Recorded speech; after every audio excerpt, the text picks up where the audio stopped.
Vamos continuar, como a gente falou, eram para ser poucas aulas e acabou se transformando numa novela, mas estamos aprendendo muito. A verdade é que, mais do que vocês, com certeza, a hora que eu estou me aprofundando aqui, estão aparecendo ideias maravilhosas, ensinamentos, e a gente vai vendo que tudo que os nossos sábios eles escreveram na Torá, que tudo foi escrito, na verdade, por profecia, foi tudo Deus que escreveu através dos profetas, né? Todo o livro dos Neviim, tudo foi com uma inspiração divina, com Hashem canalizando para que tudo fosse escrito exatamente conforme a vontade dele. A gente vai vendo cada detalhe, está vindo ensinar. A gente viu na aula passada até aulas de Shalom Bait, a gente teve de como ter uma casa agradável quando tem Shalom, quando tem paz dentro de casa, o quanto a gente acaba ganhando de todos os lados, na alegria de todo mundo, na Kedushá, a santidade, a presença de Deus, ela só está numa casa onde tem Shalom, onde tem paz, onde tem tranquilidade. Então, a gente está aprendendo, mesmo que alguns detalhes secundários parecem, mas a verdade é que tudo isso faz parte dos motivos que Deus escreveu toda essa história do Shimshon. A gente sabe que a Torá não é um livro de historinhas, não é um livro muito menos de um romance hollywoodiano. A gente está vendo muitas mensagens de cada detalhe. Uma discussão que estava tendo da Tzlel Ponis, a mãe do Shimshon, com o pai do Shimshon. Eles não conseguem ter filhos e um acaba meio que colocando a culpa, a responsabilidade no outro, e o anjo, ele veio revelar aqui que, na verdade, ela que não conseguia ter filhos, e isso colocou um final, mesmo que quando a gente está falando de falta de Shalom Bait, de pessoas que eram, talvez, dos dois maiores de toda a geração, não estamos falando de nenhuma briga, de nenhuma discussão, de um jogar utensílios do outro, Deus nos livre, isso é coisa... Deixa para as novelas da Globo esse tipo de coisa, não é a nossa conduta, mas Deus ele está preocupado mesmo com os pequenos detalhes, mesmo com um pouquinho de falta de amor que possa ter no casamento, Deus ele já está preocupado, e uma das mensagens do anjo foi justamente para trazer de volta o Shalom Bait, essa paz, trazer o amor entre o marido e a esposa para o seu nível máximo. Então, Deus ele não aceita nada pela metade. Tudo na vida a gente tem que almejar. Óbvio que a gente tem que estar samer behelkot, tem que estar feliz com o que a gente já adquiriu, mas sempre com a sheifá, com a vontade de crescer e da gente chegar nos níveis máximos em todas as áreas da vida. Então, só continuando agora, vamos com as mensagens que o anjo ele está transmitindo para a mãe do Shimshon. Num primeiro momento, ele vai aparecer só para a mãe, o pai vai ficar incomodado, vai pedir a vinda também, mais uma vez, desse anjo, mas ele fala para ela tomar cuidado, para não beber nem vinho e também nenhum outro derivado da uva e não comer nada que seja impuro, quer dizer, nada que não seja, que tenha algum problema de kashrut.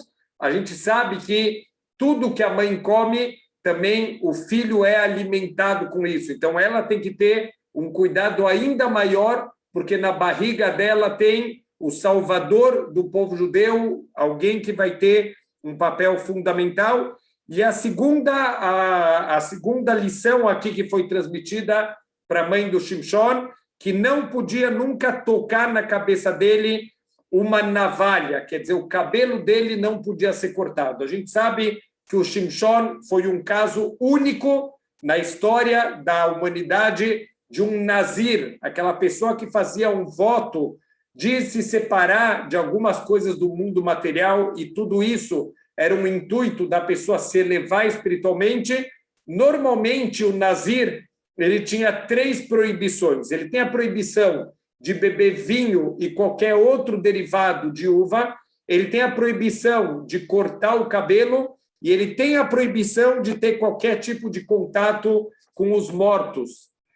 Mas olha que interessante, o Shimshon, isso quando uma pessoa ela recebe sobre si o voto de Nazir, automaticamente já está incluído. Então, não existe escolher, olha, eu quero isso, não quero aquilo. Quando a pessoa ela recebe o voto de Nazir, pode ser por um mês, pode ser quanto tempo ela quiser, o Shimshon é completamente diferente, não foi uma escolha dele, foi um aviso do Malach. O anjo veio avisar que ele vai ser um Nazir desde o ventre da sua mãe, porque ele vai ter uma participação especial dentro da história do povo judeu.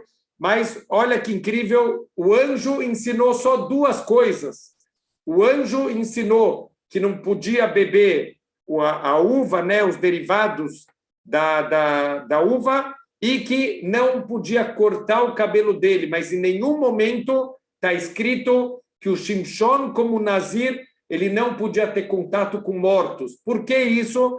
Justamente como o Shimshon, ele vai ser o salvador e ele vai salvar o povo judeu através da guerra, através das lutas, ele não pode estar proibido de contato com os corpos, tanto que na vida dele, ele muitas vezes teve contato com os corpos, todos os plishtim que ele matou durante a vida dele para proteger o povo judeu, isso para ele não era proibido. Então, ele era um nazir único em todos os sentidos, até nisso que ele não tem a proibição do contato com os mortos, era parte do trabalho dele, ele vai ter que lutar, ele vai ter que matar os plishtim, ele não tem a proibição. A verdade é que tudo isso, qual é o ponto dessas três proibições?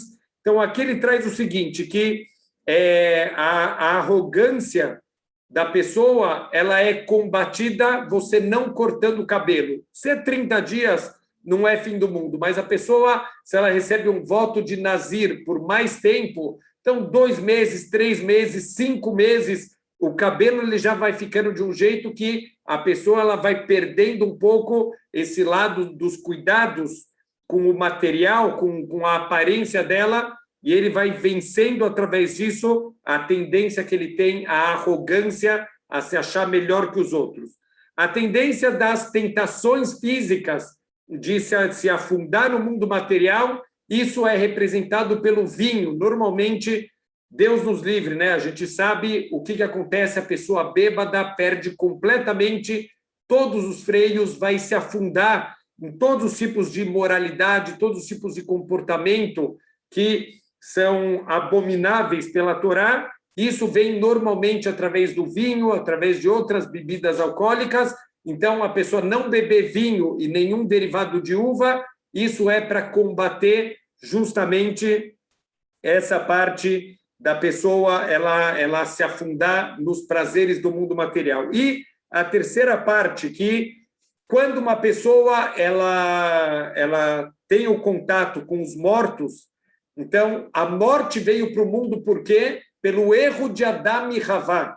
O erro do Adão e Eva quando eles comeram do fruto proibido, quando eles não seguiram a ordem de Deus. Então, Deus já tinha avisado, se vocês comerem, vocês vão morrer. Não que vocês vão morrer imediatamente, vocês vão trazer morte para o mundo. Então, aqui o Nazir também, ele não pode ter contato com os mortos, porque faz parte do conserto desse erro do Adam Arishon, que, na verdade, todas as Neshamot, todas as almas estavam contidas dentro da alma de Adam Arishon, todo mundo, de certa maneira, também acabou participando dessa transgressão, por isso que muita gente pergunta, por que eu tenho que pagar pelo erro de Adam Arishon? Todas as almas estavam presentes, todas as almas participaram também desse erro do Adam Arishon, mas o Shimshon, ele tem o potencial, vamos lembrar que o Yaakov Avinu, na profecia dele, quando ele viu o futuro, ele viu a tribo de Dan, ele olhou que o Shimshon, ele achou que o Shimshon vai ser o Mashiach, aquele que vai trazer o mundo de volta para uma vida que vai ter a ressurreição dos mortos, que não vai mais ter morte, que não vai mais ter sofrimento. Ele enxergou num primeiro momento que o Shimshon, ele tem esse potencial. Então, já que ele pode trazer o mundo para esse nível antes do erro de Adam Arishon, ele não tinha sobre si a proibição do contato com os mortos, e ao mesmo tempo que faz parte que ele vai ter que ter contato com os mortos, porque é parte do trabalho dele, essa luta, ele vai ter que matar durante a vida dele muitos plishtim, como a gente viu, que aos pouquinhos ele foi como um louco, né? A gente ainda vai se aprofundar no plano dele, como uma víbora, a gente viu nas aulas passadas, ele vai se mesclar junto com os plishtim e vai começar a cumprir a missão da vida dele. Então, aqui o Shimshon, o nazirato dele, foi avisado que desde a gravidez da mãe, desde o ventre, ele vai ser um nazir diferente. Por quê? Porque ele tem que estar protegido, ele vai ter um nível diferente de qualquer outro ser humano. A gente vai tentar ver hoje, Bezrat Hashem, milagres que aconteceram na vida dele, que poucas vezes na Torá se repetiram, um milagre tão grande, e ele vai começar agora a ter o nível de Kedushá necessário para poder viver entre os plishtim. A gente sabe que uma pessoa, quando ela vai tendo contato com coisas erradas, com coisas feias, com abominações, num primeiro momento, a gente acha uma coisa horrível, a gente acha uma abominação. Na Parashá Kitavó, que a gente vai ler na semana que vem, justamente Moshe, ele está chamando a atenção do povo, olha, quando vocês vierem para a terra de Israel, vocês vão ver abominações, como vocês viram no Egito, aquelas idolatrias, como vocês viram nos povos que a gente passou no deserto, são coisas abomináveis, e talvez vai ter pessoas aqui no meio do povo que também vão ter essa vontade. Espera aí, se é uma abominação, por que a pessoa vai ter vontade quando tem uma coisa asquerosa, uma coisa abominável, pessoas em condições normais? Eu não preciso falar para ela, olha, se cair a comida na rua, no meio da rua, com sujeira de cachorro, olha, não come, tá? Não precisa avisar. É óbvio isso. Então, por que Moshe ele tem que avisar que uma abominação não deve ser seguida? Porque tudo que é uma abominação, num primeiro momento, vai virando normal, passa um tempo, a gente vai acostumando e vai virando não tão abominação, até que vira até mesmo aceitável. Isso acontece com todas as imoralidades, a gente está vendo aonde o mundo está chegando. O mundo está chegando em níveis que difícil, ninguém mais vai saber daqui a pouco, com toda essa coisa de gênero, que já tem países da Europa que crianças de 5 anos já estão tendo permissão de escolher o gênero delas, mesmo sem autorização do pai. Quer dizer, a gente está perdendo completamente o rumo na nossa vida sobre os valores morais, porque vai virando normal, abominações vão virando normais conforme a gente vai vendo isso no dia a dia. O Shimshon, ele vai ter que viver no meio dos plishtim, quer dizer, ele vai ter que emergir dentro de uma sociedade idólatra, dentro de uma sociedade completamente imoral. A gente vai ressaltar, a gente já viu a história de uma maneira superficial, mas a gente vai ver nos detalhes como era uma sociedade completamente desviada dos caminhos morais, dos caminhos corretos, e o Shimshon vai ter que viver no meio disso. Então, Deus ele tem que preparar o Shimshon, não uma preparação normal. A preparação do Shimshon tem que ser do ventre da mãe. Quer dizer, mais ninguém na história do povo judeu precisou fazer uma missão tão difícil, que era emergir dentro de uma sociedade idólatra. A Torá o tempo inteiro fala para a gente, se afasta do rachá, se afasta do mal vizinho, não se aproxima de pessoas ruins, porque tem influências negativas. O Shimshon não tem escolha, faz parte da missão da vida dele, ele vai ter que emergir dentro do lixo da vida, que era a vida dos plishtim, ele vai ter que se casar com uma mulher dos plishtim, para poder estar dentro dessa fantasia que ele vai ter que vestir. Ele tem que ter uma preparação espiritual desde o ventre da mãe dele. Então, isso vai ajudar a proteger ele de qualquer influência do meio ambiente. Olha que incrível! Da onde a gente aprende o conceito de Nazir da Torá? Vem logo depois de Sotá. Sotá é aquela experiência horrorosa que a Torá fala para a gente, uma cerimônia degradante de uma mulher acusada de adultério, não só acusada da boca para fora, uma mulher que já foi advertida pelo marido e, mesmo assim, ela se trancou com outro homem dentro de uma sala, ninguém sabe se ela cometeu um ato de adultério ou não cometeu, mas aqui tem o que a gente chama Araglain Ladavar. Ela tem indícios muito fortes que ela sim cometeu e passa por toda uma cerimônia. Se ela quiser ser aceita de novo em casa com o marido dela, ela precisa passar pela cerimônia de Sotá. Logo depois vem o conceito do Nazir. Então, o Urash, ele pergunta por que a Torá juntou as duas coisas, esse voto do Nazir, o Nazirato, com as águas de Sotá, aquela cerimônia que a mulher acusada de adultério. Olha o que o Urash fala, toda pessoa que viu uma mulher numa situação de Sotá, que ela está publicamente passando essa vergonha, essa pessoa deve fazer um voto imediatamente, um voto de Nazir, porque tudo que a gente vê vai influenciando. Então, o próprio conceito do Nazir é um bloqueio. Essa má influência que entrou em você agora precisa ser bloqueada. Imediatamente, você precisa fazer um voto de Nazir. É isso que Deus ele quer preparar o Shimshon. É proibido pela Torá. Olha que difícil a missão do Shimshon. Pela Torá, é proibido uma pessoa se colocar em teste. A gente tem uma mitzvah de leaktin et hanisayot, de diminuir os testes. O exemplo que a gente sempre fala nas aulas, hoje em dia, Baruch Hashem, Mina Shamayim, Deus é muito bom com a gente.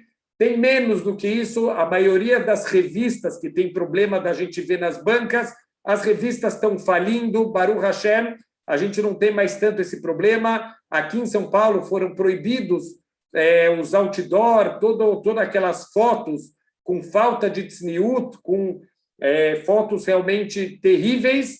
Isso foi proibido, mas antigamente tinha um pôster em tamanho natural, uma mulher quase nua, e tinha um pôster também gigantesco. A gente tem Bezrat Hashem, a gente tem a mitzvah. Muita gente pensava, olha, eu vou passar na frente da banca de jornal, mas não vou olhar, eu sou tzadik. Não é tzadik, é rachá. Alguém que se coloca em teste, ele está sendo um rachá, está sendo um perverso. O tzadik atravessa a rua, não se coloca em teste, diminui os testes da vida. Shimshon não teve essa escolha. O Shimshon, infelizmente, ele vai ter que... Essa é a missão dele, felizmente. Essa era a missão do Shimshon, muito difícil. Bezrat Hashem, ele vai ter que passar aqui um tempo muito grande da vida dele, imerso entre pessoas imorais. E ele está sendo preparado para isso. Ele tem um nível diferente de qualquer outro ser humano. Então, a gente está ressaltando muito isso em todas as aulas. Eu espero, como a gente já falou isso, que a gente comece a olhar todos os livros do Tanar, todos os livros dos Neviim, dos profetas, com outros olhos. Nunca mais a gente lê um versículo e entender literalmente o que está escrito, sem se aprofundar, sem o questionamento, se realmente esse é o entendimento verdadeiro das coisas. Então, o vinho, em geral, por que está proibido o vinho para o Shimshon? Desde o ventre, o vinho ele vai enfraquecendo o intelecto da pessoa e faz a pessoa ser atraída pelo ambiente. Então, uma das coisas, olha que interessante, os nossos sábios, quando eles perceberam, no primeiro exílio do povo judeu, depois de muitos anos, a gente entrou na terra de Israel, depois de alguns anos foi construído o nosso Beit HaMikdash, nosso templo sagrado, e depois de 410 anos que a gente estava vivendo só na terra de Israel, veio o exílio da Babilônia. Pela primeira vez, os judeus estão com um risco grande de assimilação, de começar a perder a sua essência, perder a sua cultura. Então, os nossos sábios fizeram um decreto, a proibição da gente beber vinho que não era supervisionado, que não era lacrado por um judeu, justamente porque vai começar socialmente sentar para beber, para conversar, e o vinho ele vai tirando os bloqueios que a gente tem, o vinho vai enfraquecendo a nossa parte intelectual e vai acabar fazendo com que as pessoas se assimilem numa velocidade cada vez mais rápida. Os sábios, imediatamente, de uma maneira muito rápida e eficaz, criaram um decreto, a proibição da gente sentar para beber vinho com os outros povos como uma maneira de proteger o povo judeu da assimilação que estava uma ameaça cada vez mais forte. Então, por exemplo, tem várias situações onde a pessoa, quando ela bebeu, ela é proibida de servir a Hashem. A pessoa, o Cohen, ele não pode servir no Beit HaMikdash se ele tivesse bebido. Também um juiz, ele não pode julgar se ele tiver bebido antes. Então, olha só a força do vinho sobre o intelecto do ser humano, como vai enfraquecendo, e é proibido servir a Hashem, é proibido fazer um julgamento uma pessoa que bebeu vinho. Então, o Shimshon nunca entrou no sangue dele uma gota de vinho. Ele tem o intelecto dele num nível de integridade que nenhum outro ser humano tem. Ele vai precisar disso para nunca sofrer influências do ambiente aonde ele vai ser inserido. Então, a gente vai vendo, Deus ele já prepara cada pessoa para o seu objetivo de vida. Ele precisa ter esse tipo de vida, ele já é preparado desde o ventre da mãe dele. A verdade, todos os seres humanos já vão sendo preparados. Nem sempre a gente consegue enxergar com tanta claridade como o Shimshon enxergou, mas vamos lembrar, o Shimshon não é que caiu de paraquedas a missão da vida dele. Por um lado, teve uma revelação de um anjo, mas, por outro lado, ele passou muito tempo da vida dele se dedicando para tentar enxergar qual é a missão dele, e ele conseguiu enxergar isso dentro das palavras do Yaakov Avinu na Torá. Então, depois disso, vai vir a mulher, depois dessa revelação, a Tzlel Ponis, ela vai contar para o marido, né? Ela vai vir correndo para casa e vai falar, olha, um homem de Deus, ele veio para mim e a sua aparência era como a aparência de um anjo de Deus, era uma coisa que causava muito temor. Eu não perguntei de onde ele era e ele também não falou o nome dele. Vamos ver aqui os detalhes. A Tzlel Ponis, os nossos sábios afirmam que ela era ainda maior que o marido dela. Então, eles falam que ela já sabia que era um malar, ela sabe que é um anjo, ela fala, ele tinha a aparência de um anjo, mas ela não fala que ela viu um anjo, ela sabia que era um anjo, mas olha a humildade dessa mulher, ela não quer falar que ela viu um anjo. Por quê? Porque para ver anjos, a pessoa tem que chegar no nível de Ruach HaKodesh, de um nível de revelação divina que a gente vai ver hoje, a gente já comentou sobre isso, mas depois vamos ver passo a passo tudo que a pessoa precisa vencer na vida, as conquistas que a pessoa tem que ter na vida para chegar no nível de ver anjos. Ela não quer se mostrar para o marido, olha que incrível a diferença. Hoje em dia, qualquer coisa boa que acontece, a gente já posta no Facebook, já quer mostrar para todo mundo, qualquer conquista, a gente quer mostrar para o mundo inteiro. Não é assim que a gente se comporta. O povo judeu tem tzniut. Tzniut não é só nas roupas, tzniut também é no comportamento, como a gente deve se comportar na vida. Ela é uma mulher humilde. Depois disso, ela começa a contar no próximo passuco, no próximo versículo, olha, o anjo, esse homem de Deus, quer dizer, ela apresentou esse homem como um profeta e não como um anjo de Deus. Esse homem falou para mim, você vai dar à luz, você vai engravidar e você vai dar à luz um filho, você não deve beber vinho, nem novo, nem velho, e você também não deve comer nada que seja impuro, você não deve comer nada proibido, porque esse jovem vai ser um nazir desde o ventre até o momento da morte dele. Então, olha que interessante, ela deixou de fora, ela mudou alguns detalhes do que o anjo falou, ela não transmitiu exatamente todas as palavras do anjo. Vamos entender que palavras que ela deixou de fora. Primeiro aspecto que ela deixou de fora, o anjo falou para ela, você que não consegue ter filhos, você que é estéril, você acha que a culpa é do seu marido, a culpa é sua. Isso ela não transmitiu, porque ela não quer ficar mostrando os defeitos dela para o marido, não tem nenhuma mitzvah da gente ficar mostrando para os outros os nossos defeitos. Ela também acrescentou as palavras: até a morte dele, ele vai ser o Nazir, para mostrar o nível de santidade que essa criança não vai ser uma criança normal, ele vai ser um Nazir, desde o ventre até o último dia da vida dele. Ela também não mencionou que não pode passar uma lâmina na cabeça dele, não pode cortar o cabelo dele, e que ele vai começar a salvar o povo judeu, ele vai ser um dos salvadores do povo judeu das mãos dos Plishtim. Ela só contou para o marido as coisas, as mensagens que foram dadas diretamente para ela, e não contou o contexto todo, porque ela não queria. Olha que incrível, olha que nível. Assim a gente vê que uma pessoa ela tem que educar de verdade, santidade de verdade. O que ela ficou com medo? Que o marido fosse se sentir mal.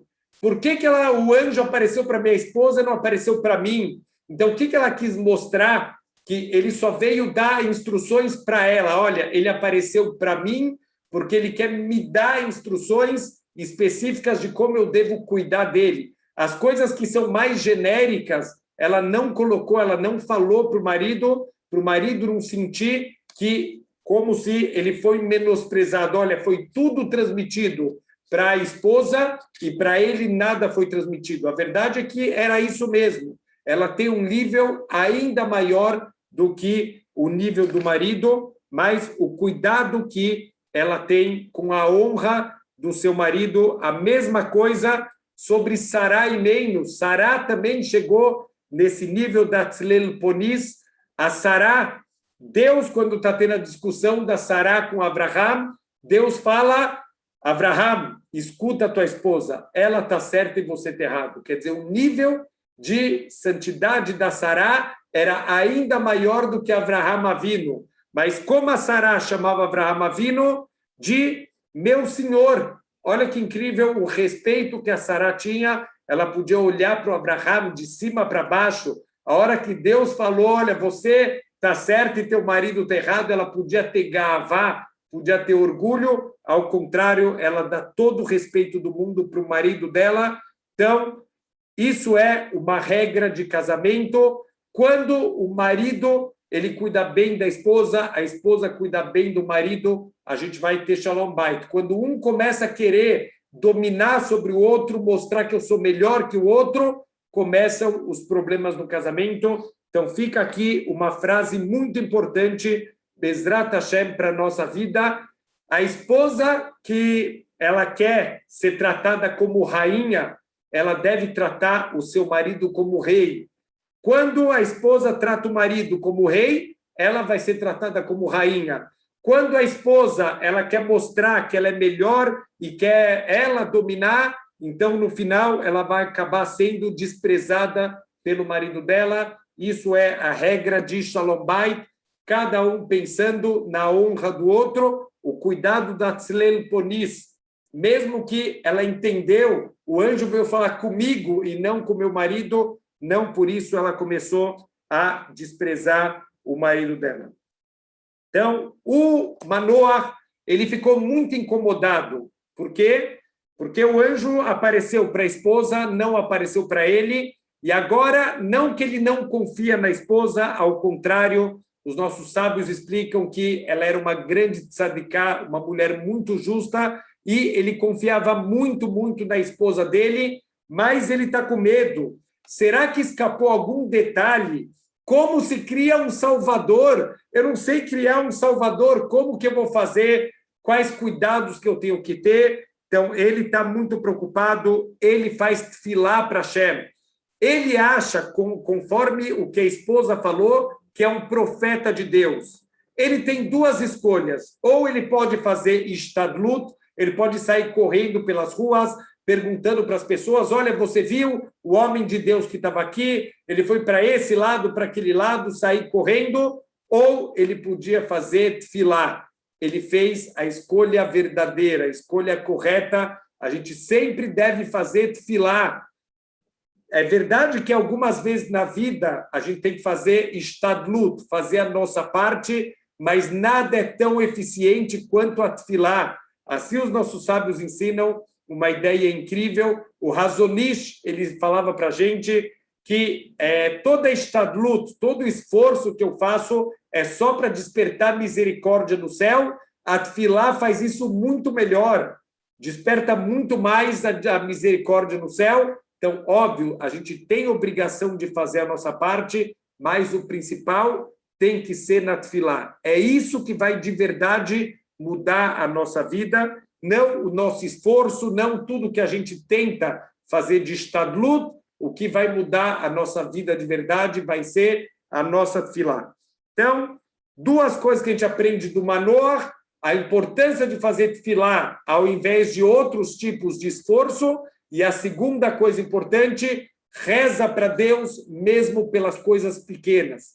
Tem uma grande discussão, muita gente pensa de forma completamente equivocada que, olha, eu não vou pedir para Deus coisas pequenas, porque Deus deve ter outras coisas para cuidar. Olha quantos problemas tem no mundo, olha o que está acontecendo agora no Afeganistão, olha o que está acontecendo agora mesmo aqui no Brasil, todos os problemas que estão tendo no mundo inteiro, e coronavírus. Deus deve estar tão ocupado, eu não vou ficar ocupando Deus com coisas pequenas. O que quer dizer coisa pequena? Eu quero procurar uma vaga no estacionamento lá do supermercado. Eu não vou pedir para Deus uma vaga, eu vou incomodar Deus com coisas pequenas. Isso é um pensamento errado. Por que é errado? Porque Deus é onipotente, onisciente, onipresente, ele pode tudo, ele vê tudo, ele está em todos os lugares. Significa não existe nada que é difícil para Deus, não existe nada que é pequeno para Deus, não existe nada que é grande para Deus. Deus pode tudo. Deus, se a gente está reduzindo Deus, eu não vou pedir uma coisa pequena que vai incomodar ele. De certa maneira, eu estou diminuindo Deus. Deus, ele pode tudo e ele quer que a gente peça as coisas pequenas, porque quando eu estou no shopping e eu estou rezando para Deus, para ele me mandar uma vaga, eu estou mostrando que eu sei no coração que a vaga não depende de sorte, a vaga depende de Deus. Então é bom a gente pedir mesmo as coisas pequenas. O Manoach mesmo parece uma coisa pequena, mas ele reza para Deus mandar de novo esse profeta para conversar de novo com eles. Eu quero saber mais detalhes, eu confio na minha esposa, mas eu quero saber de mais detalhes. Então, novamente, olha que incrível, Deus escutou, assim o versículo fala, Deus escuta a voz do Manoach, a tefilá do Manoach, e o anjo de Deus, ele aparece de novo, mas de novo,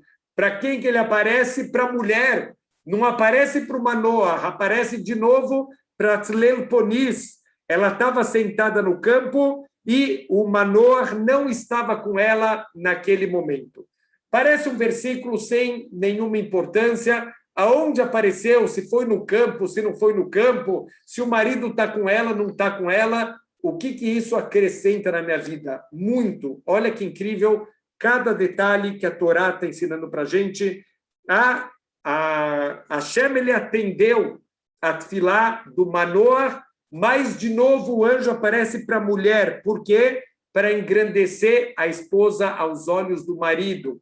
Sempre o anjo está dando todos os tipos de louvores para a esposa do Manoach. Então, de novo, mesmo que a tefilá foi do Manoach, ele aparece para engrandecer a esposa aos olhos do marido. Então, a Tzlel Ponis, ela estava no campo. O que ela está fazendo no campo? Ela estava trabalhando. O que a gente poderia pensar? Que na hora do trabalho, a pessoa diminui a santidade dela. Por quê? Porque uma coisa é a santidade quando você está na sinagoga, quando você está rezando, quando você está coberto com o talit em Yom Kippur, mas e quando você está no campo, quando você está no trabalho, a Tzlel Ponis, ela tem um nível de kedushá, de santidade tão grande, mesmo quando ela está no trabalho, ela está imersa em pensamentos de santidade. O anjo aparece, ela tem nível de Ruach HaKodesh, mesmo quando ela está no meio do trabalho, a Levai, Bezrat Hashem, que a gente conseguisse viver dessa maneira. Teve uma vez um Rav, que ele estava dando um Dvar Torah, ele estava falando, dando aquela prédica na sinagoga, e ele falou para as pessoas, ele falou, olha, vamos fazer o seguinte, vamos tentar, pelo menos agora, em Elul, vamos tentar, durante o nosso trabalho, pensar um pouquinho em Torá, pensar um pouquinho em Deus, mesmo quando a gente estiver trabalhando. E tem um homem que é o engraçadão, ele gosta sempre de fazer piadas, e ele levanta a mão e fala assim, Rabino, mas não dá para fazer duas coisas ao mesmo tempo, como eu vou fazer isso? Então o Rabino tranquilamente virou para ele e falou assim, olha, você sabe fazer isso. Quando você está na tua tefilá, eu tenho certeza que você está pensando no trabalho, você está pensando na viagem, você está fazendo 1 milhão de planos na cabeça. Da mesma maneira que quando você está na sinagoga, você consegue pensar em outras coisas, quando você está fora da sinagoga, eu tenho certeza que você também vai conseguir colocar santidade no teu dia. Assim vivem os tzadikim, a vida deles gira em torno de santidade o tempo inteiro. Então, a mulher, a Tzlel Ponis, ela vai correr para chamar o marido dela, quer dizer, o anjo vai ficar esperando, ela sabe que é um anjo, e ela vai deixar simplesmente o anjo esperando, e ela fala para o Manoah, olha, o homem veio para mim de novo, ele apareceu mais uma vez para mim lá no campo. Então, de novo, ela se recusa a falar que é um anjo, de novo ela fala que é um homem de Deus, e ela vem chamar o marido. Então, olha que interessante, a Tzlel Ponis, ela mandou o anjo esperar, porque pela honra do marido, para ela, olha a ordem de prioridades da vida dela, o marido é o centro da vida dela, ela manda o anjo esperar, porque ela tem que ir esperar o marido dela. Olha que nível de devoção, para chamar o marido, ela manda o anjo ficar esperando. Olha o quanto a gente aprende daqui, a importância do Shalom Bait. Deus mandou o anjo numa hora que o marido não estava com a Tzlel Ponis. Ele poderia ter mandado o anjo na hora que eles estavam juntos. Por que ele fez isso? Para ensinar. Mesmo o anjo, ele está disposto a ficar esperando se é para aumentar o Shalom Bait. Olha quanta lição importante a gente aprende. Tem uma história muito interessante no Talmud. Uma mulher, ela se casou com um homem, um era de Eretz Israel, outro era de Bavel. Teve uma época, na volta do povo judeu, na construção do segundo Beit HaMikdash, uma parte pequena do povo judeu voltou para a terra de Israel e a grande maioria dos judeus acabou ficando na Babilônia. Por isso que a gente tem dois Talmud. Tem o Talmud Bavli e o Talmud Yerushalmi. O Talmud que foi escrito pelos sábios que ficaram na Babilônia e o Talmud que foi escrito pelos sábios que voltaram para a terra de Israel. Então, teve um casamento, mas eles tiveram um pequeno problema de língua. Qual que é o problema de língua? O marido pediu para a esposa fazer uma certa comida para ele, mas que na língua do outro significava vela. Então, ela preparou velas para o marido chegou com fome, e quando ele entra em casa, a mulher está feliz da vida, porque ela colocou um monte de velas na mesa. Então, ele ficou tão bravo com a esposa, ele falou, pegue essa vela e quebra na baba. Baba, em aramaico, significa portão, mas tinha um grande sábio chamado Baba Ben Buta, naquela época, um dos maiores sábios da geração. Essa mulher, quando o marido falou, quebra essas velas na baba, ela entendeu que era para quebrar na cabeça do rabino. Então, ela foi lá, ela viu que o marido estava bravo, ela pegou as velas e quebrou na cabeça do rabino. Quando o Baba Ben Buta viu isso, ela falou, minha senhora, por que você fez isso? E ela explicou, falou, meu marido pediu para quebrar na tua cabeça, eu vim quebrar. A hora que ele escutou isso, ele deu uma brachá para ela, você vai ter 2 filhos muito tzadikim, pelo teu grande mérito de ter escutado o teu marido. Olha a humildade desse grande Rav Baba Ben Buta, ele recebeu um golpe na cabeça e ele ainda deu uma brachá para essa mulher, para que ela pudesse ter filhos tzadikim. Então, muitas histórias do Talmud que realçam para a gente, ressaltam para a gente a importância do Shalom Bayit, a importância da humildade. Então, de novo, o anjo não apareceu para o Manoah para engrandecer aos olhos do marido, como aconteceu também, por exemplo, com Sará. Quando os anjos foram visitar Abraham Avinu, eles perguntaram para Abraham: Abraham, cadê tua esposa? E Abraham falou: ela está aqui dentro da tenda. Eles quiseram colocar aos olhos de Abraham Avinu, quiseram colocar a graça da sua esposa. Olha que mulher tsnuá, que mulher recatada que você tem, cola cavó. Espera aí, precisava disso? Abraham estava com 99 anos, Sará já estava com 89 anos. Precisa colocar graça aos olhos do marido, os atos da esposa? Precisa. Shalom Bayit sempre tem que estar investindo o tempo inteiro. Uma frase, tudo Mina Shamayim, uma frase que eu vi essa semana, que eu acabei encaminhando, é que tudo na vida tem que ser regado. Isso vale para plantas, isso vale para amizades, isso vale para amores. Tem que regar o tempo inteiro. Deus, ele não é que está tendo um problema aqui de Shalom Bayit e está tendo briga, está tendo discussão, mas ele quer engrandecer a esposa aos olhos do marido. Então, Deus ele está disposto a diminuir o nome dele em nome do Shalom Bayit. Vamos voltar para o conceito de sotá. A mulher sotá vai ser escrito um juramento que a mulher ela vai fazer, que ela não cometeu o ato de adultério. Esse juramento contém o nome de Deus. Isso vai ser escrito num pergaminho e esse pergaminho vai ser mergulhado na água. A hora que você mergulhar o pergaminho na água, vai apagar o nome de Deus.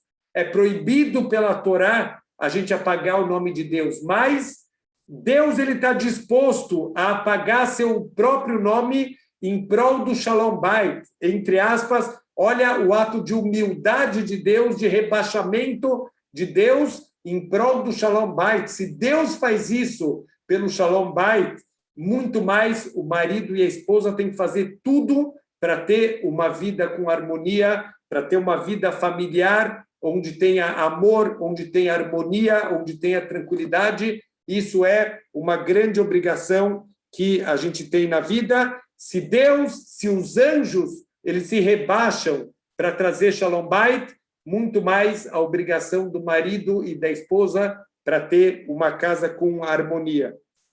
Uma outra explicação interessante, falam que Shalom é um dos nomes de Deus.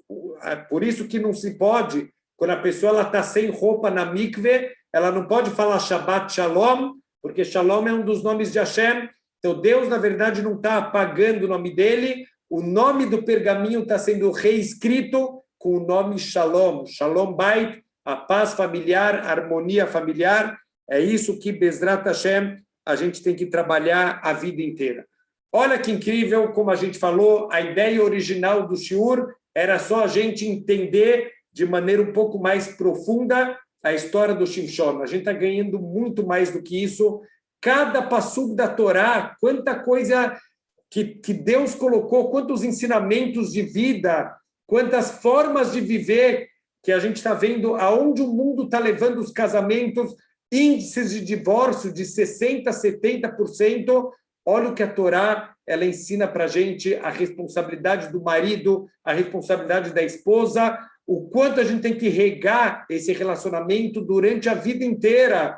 Um homem de 99 anos com a sua esposa de 89 anos, ainda assim tem que estar regando esse relacionamento, porque Deus não quer um relacionamento pela metade. A gente tem que viver sempre querendo chegar, Bezrat Hashem, no 100%. Então, próximo versículo, o Manoah, ele se levanta, ele vai seguir a sua esposa, como a gente falou, não só fisicamente, mas também espiritualmente, ele seguia, ele conhecia a grandeza da sua esposa, e ele chegou até o homem e falou para ele: você é o homem que apareceu para minha esposa?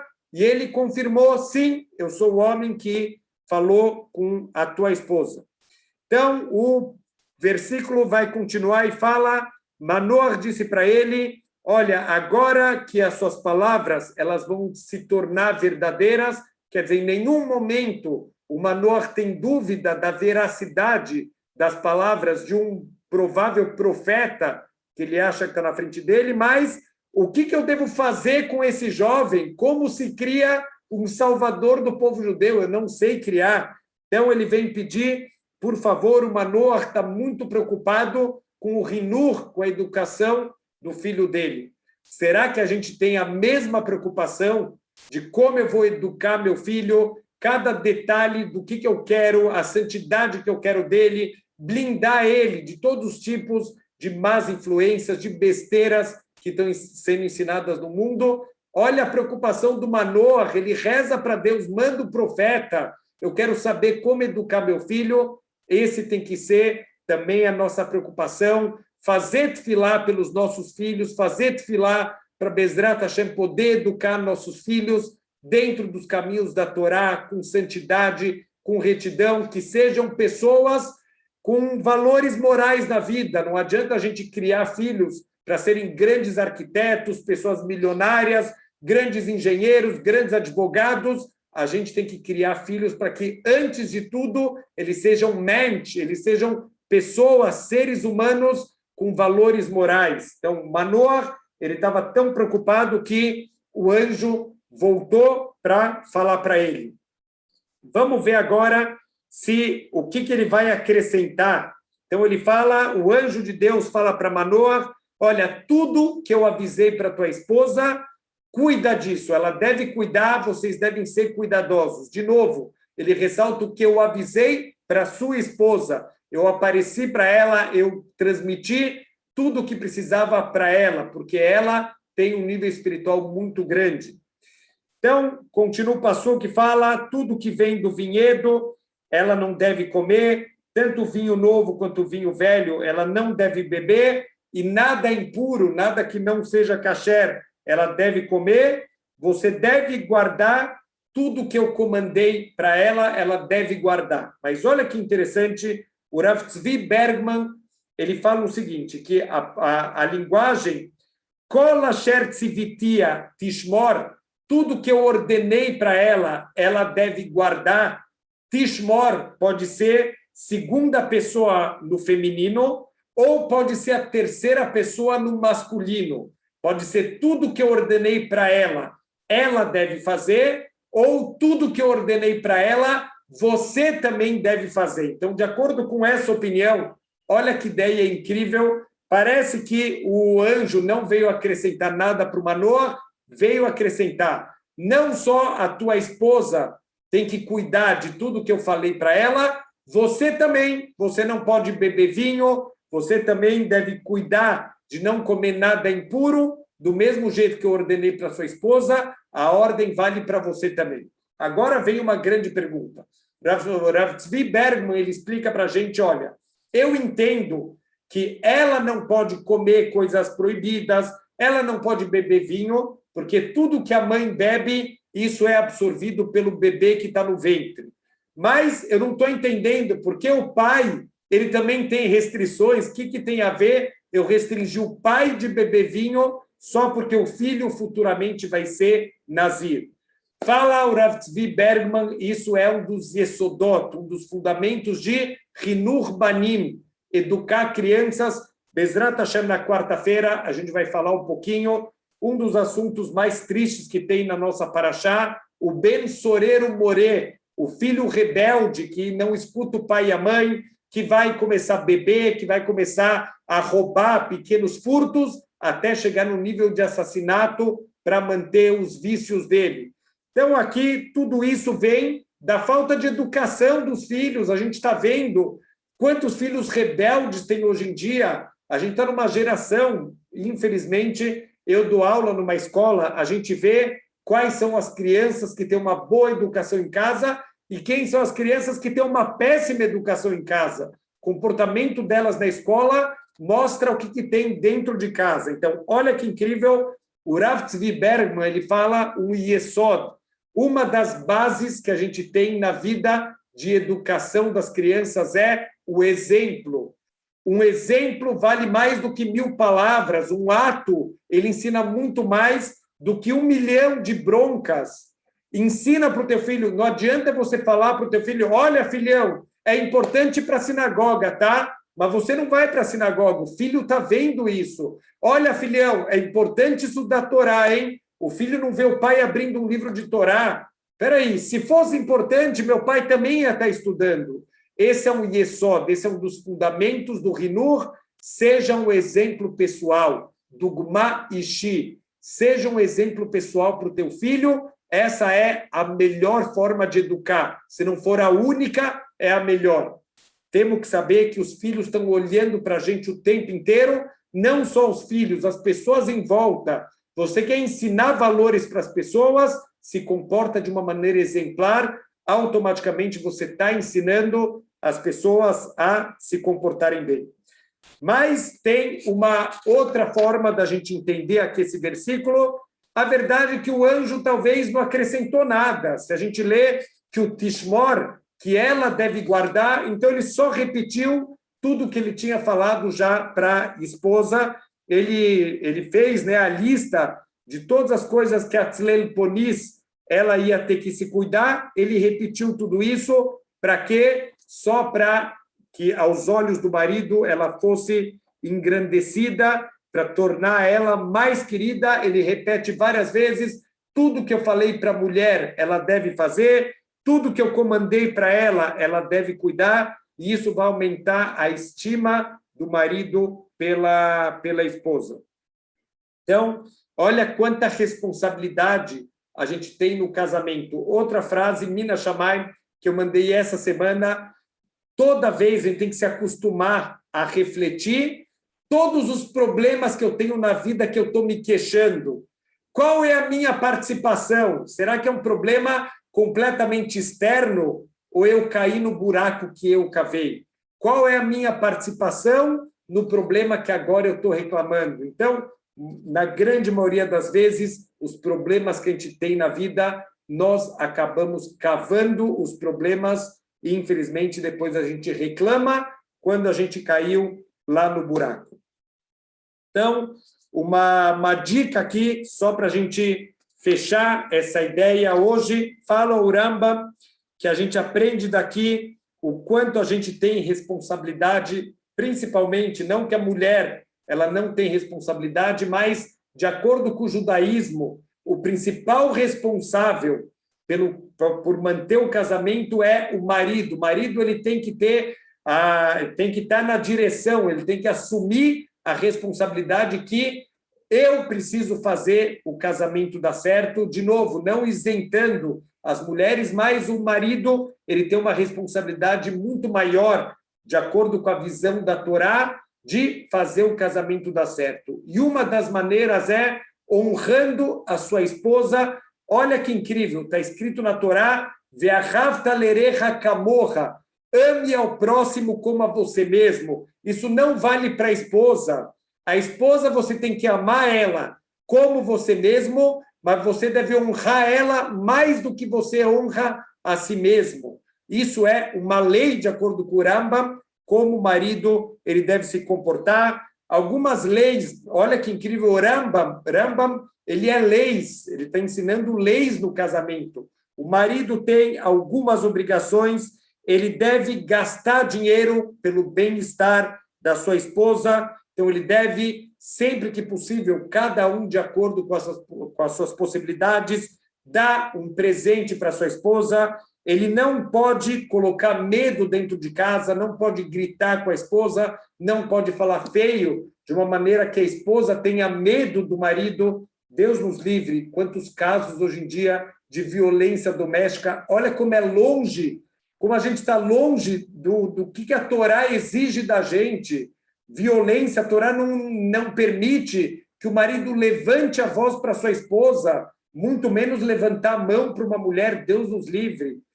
Mais do que isso, sempre o marido tem que conversar com a sua esposa de uma maneira suave, de uma maneira agradável. Ele nunca deve falar de uma maneira quando ele está bravo com ela ou de uma maneira que ele está depressivo para jogar ela para baixo. E nos Hagim, ele deve cuidar nas festas judaicas que a esposa ela esteja feliz, Então, é comum o marido ele dar um presente, uma roupa, se possível, até uma joia para sua esposa, nos feriados judaicos, nas festas judaicas, para deixar ela feliz. Só para a gente terminar, ele traz aqui uma nota de rodapé, mas eu achei genial. Qual que é o grande problema do mundo? Que o marido e a esposa eles vão se casar. Da mesma maneira que para ser um engenheiro tem que estudar 5 anos, tem que fazer trabalho, vai fazer estágio, vai lá na obra, vai ver, vai visitar o escritório de cálculos estruturais. Para a pessoa ser advogado, também 5 anos estudando, e vai lá no fórum, vai acompanhar casos. Ninguém nasce sabendo, e ninguém nasce sabendo ser um bom marido, uma boa esposa. A gente precisa ter aulas de Shalom Bait, aulas de como ser um bom marido, o que a Torá espera de um marido, o que a Torá espera de uma esposa. Qual que é o grande problema? Mesmo no mundo de Torá, não pode deixar isso. Mas o noivo tem aula de casamento, 2, 3 meses de aula. Não é suficiente. Os educadores na escola já devem começar a educar um menino como ele vai tratar sua esposa. Daqui a 20 anos, quando você casar, já tem que começar a colocar essa educação, desde que eles são pequenos, como o marido deve tratar sua esposa, como o marido deve cuidar da honra da sua esposa. Isso tem que ser ensinado desde pequeno, não 2 meses antes do casamento, 20 anos antes do casamento. Olha que incrível, uma história para a gente terminar hoje. Teve uma vez um pai, ele foi falar com o Hafetz Haim, e ele falou: Rav, o meu filho, ele já está com 2 anos, com que idade eu preciso já começar a preparar o rinur dele? O rinur é a educação dele. Então, ele falou: com que idade eu preciso começar a educação do meu filho? E ele falou: com 15 anos. E o pai não entendeu, falou: Rav, quando meu filho tiver 15 anos? Ele falou: não, quando você tinha 15 anos, você já tinha que estar pensando na educação do teu filho, as tuas decisões de vida, a tua forma de viver, como a gente falou, do exemplo. Isso vai ensinar muita coisa para o teu filho. A forma que um pai ele trata a mãe, isso já é uma educação para o filho. Um pai que grita com a esposa, Deus me livre, que educação que ele está dando para a criança dele. Quando ele crescer, ele também vai gritar com a esposa dele, porque ele viu o pai fazendo isso. Uma mãe que não respeita o marido, o que ela está ensinando para as filhas? A não respeitar o marido. Então, infelizmente, a gente tem muitos casos de desvios, porque os exemplos dentro de casa foram horríveis. A educação precisa começar quando a criança é pequena, vem dos pais, escutando dos pais a importância do respeito, a importância da harmonia, a importância do amor dentro de casa. Vamos falar bastante sobre isso, Bezrat Hashem, na aula de Parashat Shavua, na quarta-feira, porque isso é um tema central da nossa Parashá. E semana que vem, Bezrat Hashem, continuamos aqui com a nossa história do Shimshon. Shavua Tov!